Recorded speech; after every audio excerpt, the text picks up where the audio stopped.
villa milik Joe dijadikan tempat pesta. Selamat mendengarkan.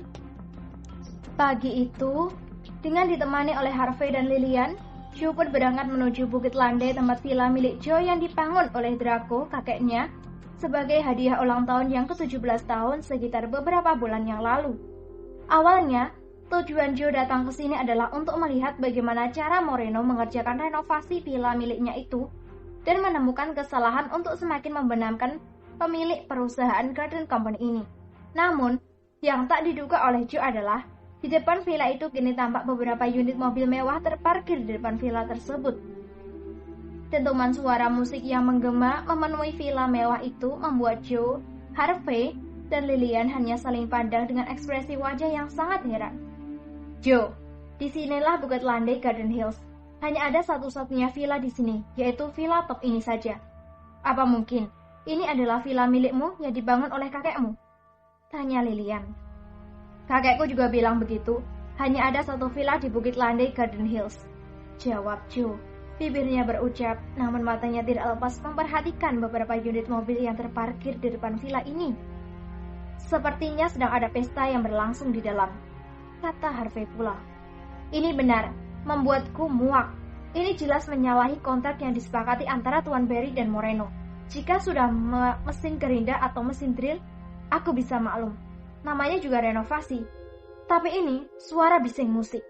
Jelas mereka ini sedang mengadakan pesta, bukan melakukan pekerjaan renovasi, kata Joe dengan geram. Lalu, apa yang harus kita lakukan sekarang? Tanya Lillian. Ayo masuk saja, ajak Joe. Joe, kendalikan amarahmu nanti. Kau tentu tidak ingin rencanamu gagal, kan? Kata Harvey mengingatkan. Aku tahu apa yang harus aku lakukan, jawab Joe acuh. Tidak ada penjaga sama sekali, Joe. Kita mudah untuk masuk. Ayolah, Faye, usahakan kau dapat merekam beberapa video nanti ya. Aku juga akan melakukan hal yang sama, kata Joe sambil berbicara di dekat telinga Harvey. Ketika pemuda itu tampak berjalan santai menuju depan villa itu. Ketika mereka tiba di depan pintu, barulah mereka bertemu dengan seorang pengawal dengan pakaian hitam bergambar naga warna merah kecil di bagian dada sebelah kirinya. Hei, apa yang kalian lakukan di sini? Bentak lelaki itu dengan garang. Oh, maaf paman, saya adalah anak Tuan Riot. Nama saya adalah Lillian, jawab Lillian dengan sedikit gugup. Hahaha, sampah Riot itu. Apa kau kira dengan menjual nama Riot itu, aku akan sungkan terhadapmu, ha? Pulang sana, atau aku hajar kau. Bentak pengawal itu. Anda hanya pengawal, Pak. Mengapa begitu kasar? Tegur Joe yang sejak tadi sekuat tenaga menahan sabar. Berani sekali kau menegurku. Apa kau tidak tahu bahwa aku adalah anggota dari organisasi terbesar di negara ini? Perhatikan lambang ini. Jangan sampai aku membuatmu terkencing di dalam celana. Bentak lelaki itu. Begini Pak Pengawal, ayahku meminta aku untuk melihat-lihat villa ini. Ini karena dia mendapat perintah dari Pak Moreno untuk melakukan renovasi yang tertunda, kata Lillian berbohong. Apa kau tidak tahu bahwa di dalam ada Tuan Muda Charles dan Tuan Muda Milner? Di dalam sana juga ada Tuan Muda Moreno. Pulang saja dan datang lagi besok, kata pengawal itu tetap tidak mengizinkan ketiga pemuda itu untuk memasuki villa tersebut yang akhirnya menimbulkan pertengkaran di antara mereka.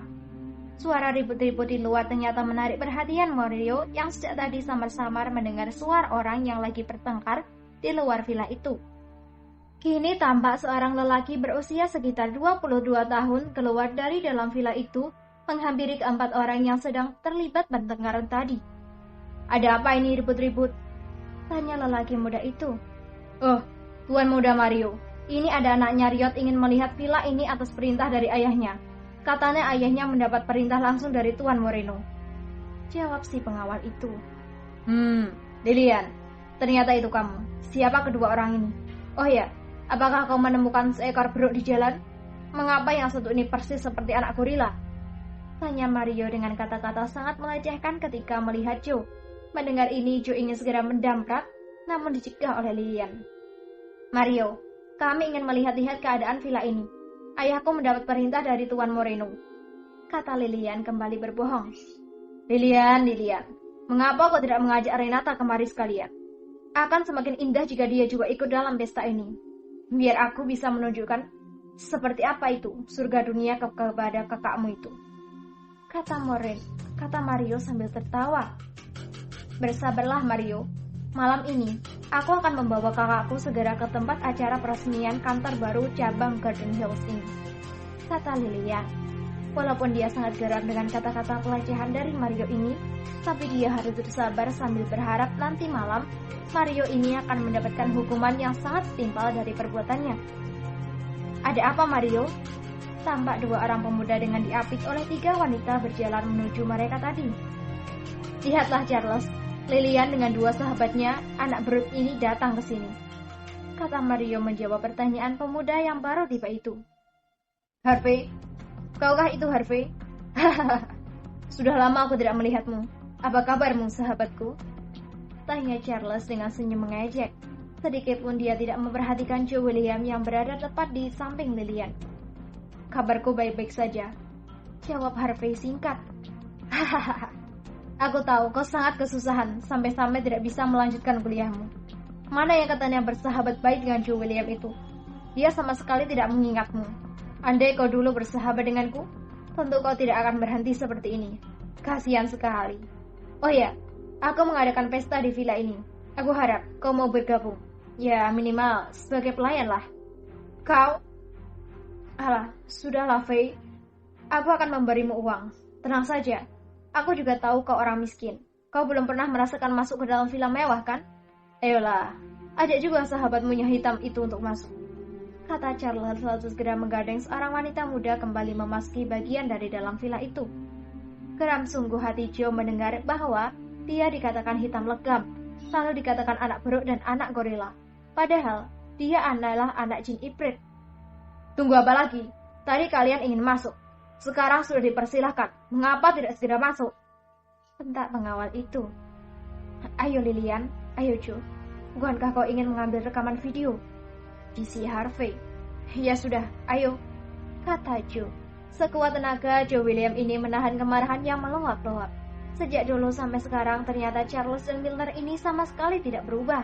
Sukanya hanya menghina orang lain. Nah, kalian lihatlah villa ini. Megah bukan? Hahaha. Kalian jangan bermimpi bisa masuk ke dalam villa super mewah ini. Apa kau tahu bahwa villa ini seharga 180 juta?